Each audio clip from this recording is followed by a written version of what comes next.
Hello students, तो अभी तक हमने डिस्कस किया एंडोजेनिक फोर्सेस के बारे में, यानी कि वो फोर्सेस जो अर्थ के अंदर चलते हैं। अब हम डिस्कस करेंगे एक्सोजेनिक फोर्सेस के बारे में।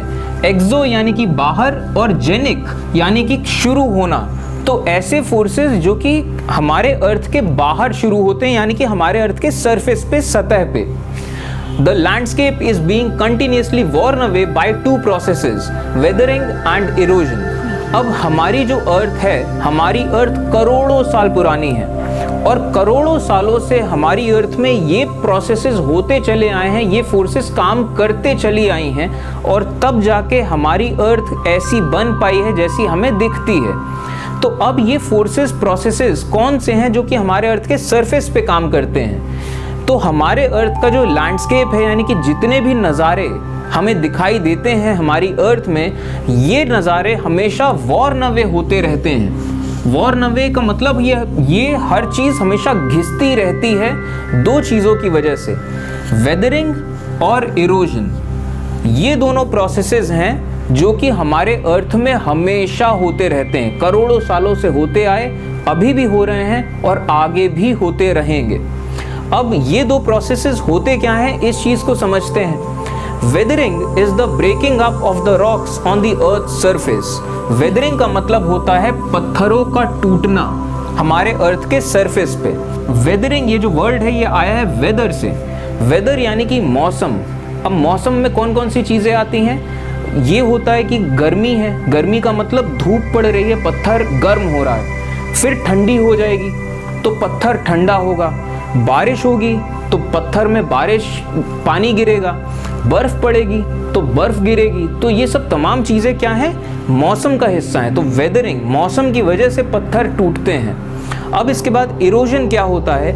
Erosion is the wearing away of the landscape by different agents like water, wind and ice. The eroded material is carried away और ट्रांसपोर्टेड एंड इवेंचुअली डिपॉजिटेड। अब पत्थरों से छोटे छोटे टुकड़े जो निकलते हैं, इन टुकड़ों को फिर क्या होता है? पानी, हवा या बर्फ इन टुकड़ों को अपने साथ उड़ा ले जाते हैं या बहा ले जाते हैं और दूर दराज के एरिया तक अपने साथ ले जाते हैं। तो यानी कि ट्रांसपोर्ट करते हैं। और लंबे लंबे दूरियों के बाद फिर जब ये हवा या पानी या बर्फ, इनकी स्पीड थोड़ी कम होती है, तो ये टुकड़े जो हैं, पत्थरों के जो टुकड़े हैं, ये वहाँ जमा होने लग जाते हैं। तो इस चीज़ को कहते हैं डिपोजिशन, यानी कि किसी चीज़ का जमा होना, किसी चीज़ का बैठना।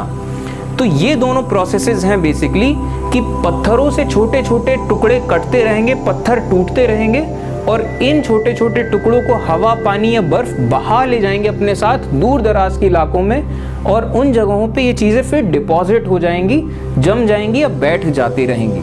और धीमे धीमे वक्त के साथ ये दोनों प्रोसेसेस कैसे खेल खेलते हैं, ये हम अब डिस्कस करते हैं। तो अब हम देखते हैं वर्क ऑफ अ रिवर, यानी कि जो नदियाँ होती हैं, नदियाँ किस तरीके से खेल खेलती हैं इरोजन और डिपोजिशन का। यानी कि नदियाँ किस तरीके से पत्थरों को काटती हैं, मिट्टी को काटती हैं और उस कटे हुए पत्थर या कटी हुई मिट्टी को फिर कहाँ जमा करती हैं। और इस तरीके से खेल खेलते हुए नदियाँ किस किस तरीके से अलग अलग लैंड फॉर्म्स बनाती हैं। जैसे कि नदियाँ कई जगहों पे वाटरफॉल बनाती हैं, कई जगह पे मियांडर्स बनाती हैं। तो हम ये डिस्कस करेंगे कि नदी कैसे तमाम ये खेल खेलती है। तो अब हम बात कर रहे हैं अगर नदियों की, तो नदियों का मतलब होता है रनिंग वाटर, यानी कि बहता हुआ पानी। अब जब हम बहते हुए पानी की बात करते हैं तो पानी में बहुत ताकत होती है और ये पानी जहाँ से भी गुजरता है, पत्थरों को काटते हुए चलता है, मिट्टी को काटते हुए चलता है और हर चीज़ को अपने साथ बहा ले जाता है। और क्योंकि ये नदियाँ लाखों सालों से बहती चली आई, अभी भी बह रही हैं और आगे भी बहती रहेंगी, तो इतने वक्त के दौरान ये नदियाँ बहुत बड़े बड़े चेंजेस ले आती हैं अपने रास्ते के दौरान। अब क्योंकि पानी में इतनी ताकत होती है, तो पानी की एक और फितरत होती है कि पानी जहाँ पे भी मुड़ता है वहाँ पत्थर और मिट्टी को काटता है और पत्थर और मिट्टी जहाँ पे कट जाते हैं वहाँ पानी उस जगह को और काटता रहता है। ये पानी की फितरत होती है। तो अगर किसी नदी की बात करी जाए तो नदी का जो आम तौर पे जनरल तौर पे देखा जाए तो जो रास्ता होता है उस रास्ते को हम बेसिकली 3 पार्ट में डिवाइड कर सकते हैं। सबसे पहला पार्ट होता है अपर कोर्स, यानी कि वो हिस्सा जहां नदी पहाड़ों से निकलती है। दूसरा हिस्सा होता है मिडिल कोर्स, यानी कि वो हिस्सा जहां नदी प्लेन एरियाज में आती है और समतल इलाकों में आती है। उसके बाद तीसरा हिस्सा होता है वो हिस्सा जो नदी का लोअर कोर्स होता है, यानी कि वो हिस्सा जहां नदी समंदर के पास पहुंचती है और समंदर से जाके मिल जाती है। तो इस तरीके से नदी के रास्ते के 3 हिस्से हैं। तो अब पहले हिस्से की बात करते हैं, यानी कि अपर कोर्स की, यानी कि जब नदी पहाड़ों से निकलती हुई आती है। तो अब जब नदी पहाड़ों से निकलती हुई आती है तो उस टाइम पे नदी की गहराई बहुत कम होती है, लेकिन नदी का जो पानी होता है उसमें बहुत ज़्यादा स्पीड होती है और उस टाइम पे ये नदी अपनी सारी ताकत लगा देती है अपने आसपास के पत्थरों को काटने में। अब पहाड़ में अगर पत्थरों की बात करी जाए तो कुछ पत्थर होते हैं जिनको हम हार्ड रॉक कह सकते हैं, यानी कि ज़्यादा मजबूत पत्थर हैं जो, और कुछ पत्थर होते हैं जिनको हम सॉफ्ट रॉक कह सकते हैं, यानी कि वो थोड़े से कम मजबूत पत्थर हैं। तो अब धीमे धीमे वक्त के दौरान होता ये है कि ये जो नदियाँ होती हैं ये सॉफ्ट पत्थरों को ज़्यादा काटती हैं और हार्ड पत्थरों को थोड़ा कम काटती हैं। तो इस वजह से सॉफ्ट पत्थर वक्त के साथ कटते जाते हैं और नदी अपना रास्ता बनाते चली जाती है।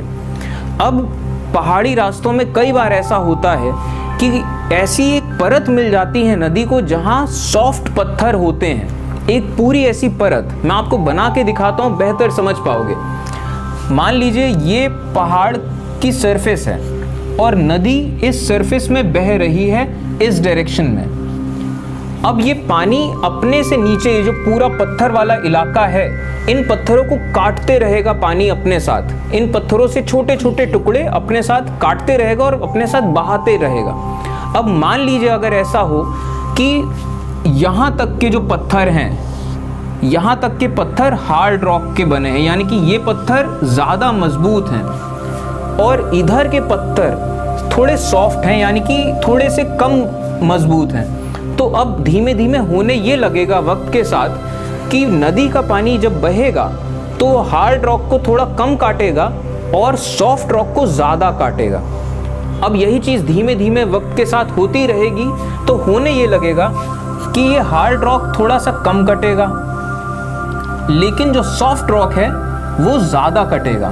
तो ज़्यादा कटेगा तो ये सरफेस ऐसा कुछ होने लग जाएगा। अब ये सॉफ्ट रॉक ज़्यादा कटा है तो यहाँ पे पानी और तेज़ी से बहने लग जाएगा।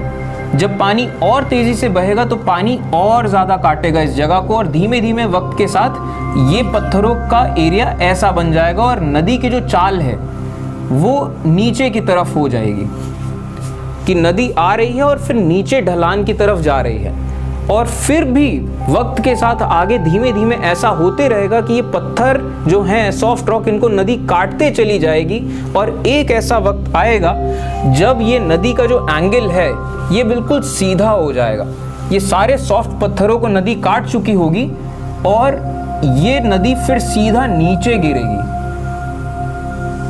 यहाँ पे जब कोई हार्ड रॉक होगा तो वो हार्ड रॉक रोकेगा इस नदी को और ये सॉफ्ट रॉक की पूरी पत्थर की जो लेयर थी वो कट चुकी होगी। और ऐसा सैकड़ों सालों के दौरान होता है, तो आप एक बार में देख नहीं पाओगे कि ऐसा ऐसा हो रहा है। ये चीज़ें हज़ारों साल लगे हैं इन चीज़ों को बनने में, तब हमें नज़र आती हैं। तो अब जब ये पानी जिस जगह पे गिरता है इस जगह को कहते हैं प्लंज पूल, और प्लंज पूल के बगल में ये पानी हमेशा टकराता रहता है आसपास के पत्थरों से, तो ये पत्थर भी कटते चले जाते हैं।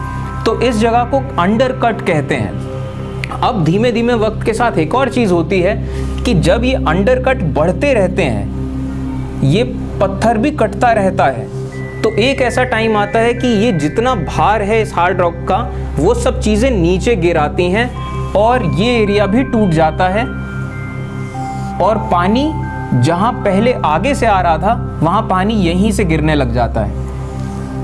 तो ये जो वाटरफॉल्स होते हैं यानी कि जो झरने होते हैं ये पीछे की तरफ आते हैं। सॉफ्ट रॉक जहाँ भी होगा पानी उसे काटता रहेगा और जहाँ पत्थर कट जाएगा उस जगह को और काटेगा। ये पानी की ऐसी फितरत होती है। तो इस तरीके से बनते हैं वाटरफॉल। और दुनिया में आपको एक से एक खूबसूरत वाटरफॉल्स देखने को मिल सकते हैं। तो वाटरफॉल का क्या मतलब होता है? When the river tumbles at steep angle over hard rocks or down the steep valley, it forms a waterfall। अब जब नदी टम्बल करती है यानी कि अचानक से गिरती है किसी स्टीप एंगल पे, स्टीप एंगल यानी कि बहुत ज़्यादा मतलब सीधा स्ट्रेट एंगल, आप देख रहे हैं कितना तीखा मोड़ है कि पानी यूं जा रहा था लेकिन फिर अचानक नीचे गिर गया, इस चीज़ को कहेंगे स्टीप एंगल। तो जब नदी टम्बल करती है बहुत स्टीप एंगल पे और नीचे किसी हार्ड रॉक से जाके टकराती है फिर, या फिर किसी स्टीप वैली में जब नदी चलती है, तो इस चीज़ को कहते हैं वाटरफॉल यानी कि झरना। तो अब हम डिस्कस करते हैं मियांडर्स के बारे में कि मियांडर्स कैसे बनते हैं। तो अब जब नदी अपने मिडिल कोर्स में पहुंचती है यानी कि उस एरिया में जब नदी प्लेन एरिया में बहती है, तो अब होता ये है कि नदियाँ बहुत लंबा लंबा सफ़र तय करती हैं, हज़ारों किलोमीटर के दौरान वो चलती हैं प्लेन एरियाज़ में। तो प्लेन एरियाज़ हमेशा एक जैसे नहीं रहते हैं, ज़मीन थोड़ा ऊपर नीचे होती रहती है। तो इस वजह से क्या होता है, पानी थोड़ा सा मुड़ने लगता है कहीं कहीं पे। अब जब पानी थोड़ा सा भी कहीं मुड़ने लगता है तो बस यहाँ पे पानी अपना खेल खेलने लग जाता है। वो पानी करने ये लगता है कि वो एक तरफ से मिट्टी उठाता है और दूसरी तरफ जमा करने लग जाता है, और यही करते करते पानी और ज़्यादा मुड़ने लगता है, और जब पानी और ज़्यादा मुड़ता है तो वो और ज़्यादा मिट्टी को काटता है। तो यही खेल खेलने लगती है जो नदियाँ होती हैं। और इस तरीके से होता ये है कि धीमे धीमे से मियांडर्स बनते हैं। मियांडर्स यानी कि नदियाँ मुड़ती हैं और ज़्यादा मुड़ने लग जाती हैं। मैं आपको ये चीज़ समझाता हूँ, आपको बेटर रियलाइज़ होगा कि जैसे मान लीजिए ये एक नदी है, ये नदी थोड़ा सा मुड़ी है अपने रास्ते से, हम नदी को ऊपर से देख रहे हैं। तो अब धीमे धीमे वक्त के साथ होगा ये कि ये एक मोड़ है, ये दूसरा मोड़ है। तो अब इस मोड़ का जो आउटर पार्ट है यहाँ पे पानी तेज़ी से बह रहा है, और जो इनर पार्ट है यहाँ थोड़ा धीमे बह रहा है। इस मोड़ पे जब पानी आता है तो पानी बाहर की तरफ ज़्यादा तेज़ी से बह रहा है और अंदर की तरफ थोड़ा कम तेज़ी से बह रहा है। तो अब होने ये लगेगा धीमे धीमे वक्त के साथ कि पानी यहाँ ज़्यादा तेज़ी से बह रहा है, तो पानी यहाँ की मिट्टी को काटेगा और धीमे धीमे मिट्टी कटती चली जाएगी। तो ये जो एरिया हम देख रहे हैं ये धीमे धीमे वक्त के साथ ऐसा हो जाएगा। और अब ये पानी जब पहुंचेगा इस तरफ, तो अब ये वापस से दोबारा मोड़ आया है। तो अब इस मोड़ में क्या है, पानी इधर की तरफ ज़्यादा तेज़ी से बह रहा है, इधर कम तेज़ी से। तो इधर पानी काटेगा मिट्टी को और धीमे धीमे ये वाला जो हिस्सा है ये ऐसा हो जाएगा। और एक और ख़ास चीज़, पानी अपने साथ मिट्टी लाया था, तो अब ये पानी जब इस मोड़ पे पहुंचेगा तो ये वाला हिस्सा है जहाँ पानी धीमे चल रहा है, तो पानी धीमे चल रहा है तो मिट्टी यहाँ बैठने लग जाएगी और धीमे धीमे वक्त के साथ मिट्टी ज़्यादा बैठने लग जाएगी उस एरिया में। तो ये जो एरिया आपको यूं दिख रहा है ये धीमे धीमे वक्त के साथ ऐसा होगा कि ये एरिया अंदर की तरफ चला जाएगा, क्योंकि यहाँ मिट्टी बैठने लग जाएगी तो ये भी एरिया ज़मीन बनते चले जाएगा। तो आपने देखा हो क्या रहा है, जो नदी थोड़ा सा सीधे सीधे बह रही थी वो और ज़्यादा मुड़ गई और यूं ही और आगे मिट्टी काटेगी, ये जगह और कटती जाएगी तो ये ऐसा हो जाएगा, ये एरिया और कटेगा तो ये एरिया ऐसा हो जाएगा, और इस तरीके से नदी और ज़्यादा मुड़ने लग जाएगी। तो नदियाँ इस तरीके से और ज़्यादा मुड़ने लग जाती हैं और बड़े बड़े बेंड लेने लग जाती हैं। बेंड यानी कि मोड़, और इन बड़े बड़े बेंड्स को ही कहा जाता है मियांडर्स। और मियांडर्स की बात है तो दुनिया में आपको तमाम नदियों में एक से एक खूबसूरत मियांडर्स देखने को मिल सकते हैं, जहां नदियां इतने बड़े बड़े टर्न लेती हैं और मुड़ती रहती हैं अपने पूरे रास्ते के दौरान। अब हमने मियांडर्स के बारे में डिस्कस कर लिया है, तो अब डिस्कस करते हैं ऑक्सबो लेक के बारे में।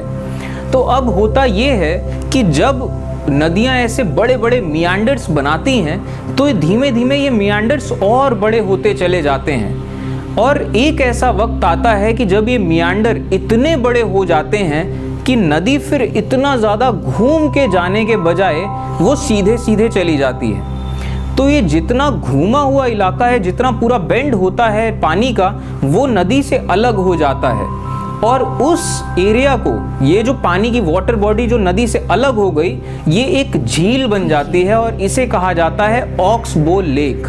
अब ये क्योंकि जो बैल का जो खुर होता है ये उसी शेप की होती है बैल के खुर की, तो इस वजह से इसका नाम पड़ा ऑक्सबो, यानी कि जो बैल का जो खुर होता है उस शेप की एक झील बन जाती है जब मियांडर अलग होता है नदी से।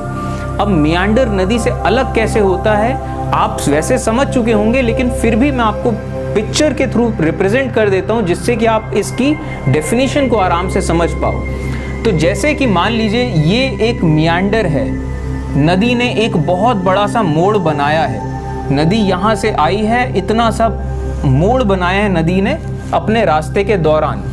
तो अब धीमे धीमे वक्त के साथ क्या होगा हम ये डिस्कस कर चुके हैं। तो ये बेसिकली क्या बन रहा है, ये एक लूप बन रहा है। लूप यानी कि फंदा, इसका एक कोना ये है, दूसरा कोना ये है।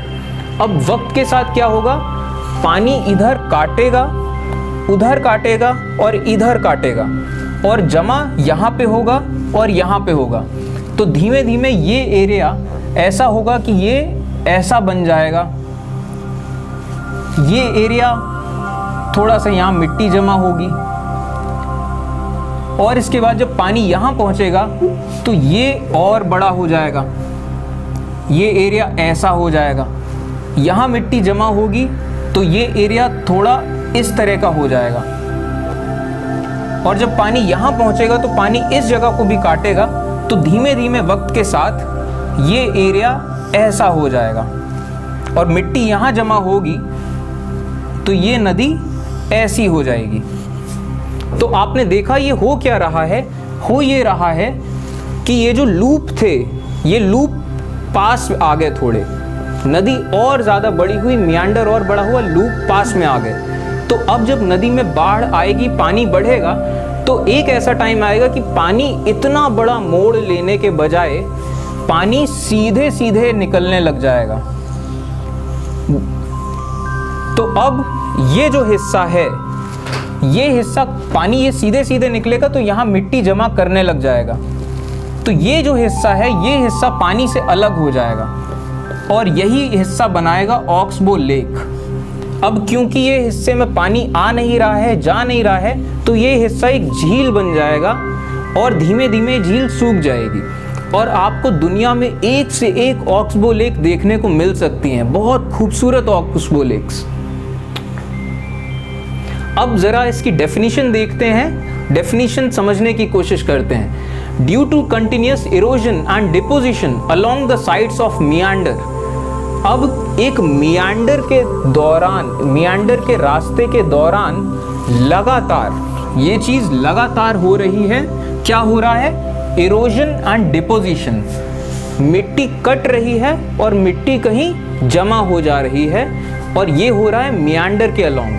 तो होता क्या है, the ends of meander loop come closer and closer. Meander loop के जो एंड्स हैं ये पास आते जाते हैं धीमे धीमे। Over the time, the loop parts off the river and forms a cut-off lake, also known as Oxbow Lake. अब धीमे धीमे वक्त के दौरान ये जो लूप है, ये जो लूप आपको दिख रहा है, ये लूप पार्ट्स ऑफ, यानी कि ये लूप अलग हो जाता है उस नदी से और एक कट ऑफ लेक बना लेता है, यानी कि नदी से कट गई है ये एक लेक और इस लेक को ही कहा जाता है ऑक्सबो लेक। और आपको एक बहुत इंटरेस्टिंग सी बात बताऊं, हमारा जो पड़ोसी प्लैनेट है मार्स, मार्स में आपको ऐसे मियांडर्स और ऑक्सबो लेक देखने को मिल सकते हैं। मार्स की मैं अगर आपको बात बताऊं तो एक ऐसा वक्त था जब मार्स में भी नदियां बहा करती थी, मार्स में भी एक एटमॉस्फेयर होता था और मार्स में भी लाइफ हुआ करती थी, मार्स में भी लोग रहते थे, तमाम तरह के जानवर हुआ करते थे। और फिर कुछ ऐसा हुआ कि मार्स से लाइफ अचानक खत्म हो गई। मार्स की कहानी अलग है, कभी बाद में बताऊंगा, फिलहाल इस चैप्टर पे फोकस करते हैं। अब हमारा अगला मुद्दा है कि नदियां फ्लड प्लेन्स या लेवीज कैसे बनाती हैं। तो अब हम नदियों को देखेंगे सामने की तरफ से। जैसे मान लीजिए ये ज़मीन है और यहाँ पे नदी का रास्ता है और नदी बह रही है, ये नदी का लेवल है और नदी बह रही है सामने की तरफ। अब जाहिर सी बात है नदी सीधा नहीं बहेगी, नदी मुड़ती रहेगी और वो एक अलग चीज़ है, पूरा एरिया ही नदी है। खैर, तो नदी सामने की तरफ आ रही है और हम एक क्रॉस सेक्शन देख रहे हैं नदी का, और ये नदी के किनारे की पूरी ज़मीनें हैं। तो अब होता ये है धीमे धीमे वक्त के साथ कि जब नदी में फ्लड्स आते हैं, फ्लड्स यानी कि बाढ़, जब बारिश का टाइम आता है, आसपास सब जगह खूब बारिश होती है, नदी का पानी बढ़ता है और बढ़ते बढ़ते नदी का पानी ऐसा होता है कि किनारों के बाहर जाने लगता है। और इसके अलावा आसपास के इलाकों में बारिश हो रही है और सब जगह का पानी नदी की तरफ आता है, तो नदी में आती है बाढ़। पहले तो नदी का पानी खुद अपने किनारों से दूर जाने लगता है, किनारे से बाहर हो जाता है।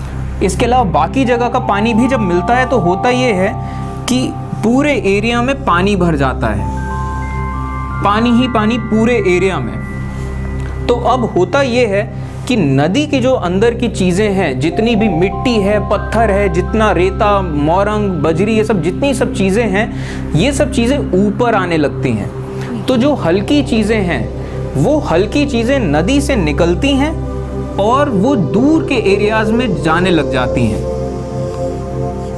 और जो भारी चीज़ें हैं, वो भारी चीज़ें भी नदी से बाहर की तरफ निकलती हैं, लेकिन बहुत ज़्यादा दूर नहीं जा पाती, वो आस ही पास यहीं कहीं इकट्ठा हो जाती हैं दोनों तरफ। अब जब बाढ़ का टाइम चला जाता है, नदी का पानी फिर से थोड़ा कम होता है, अब अगले साल फिर से बारिश होती है, फिर बाढ़ आती है और फिर से नदी में बाढ़ आती है, फिर पानी पूरा फैल जाता है। यही चीज़ दोबारा से होती है।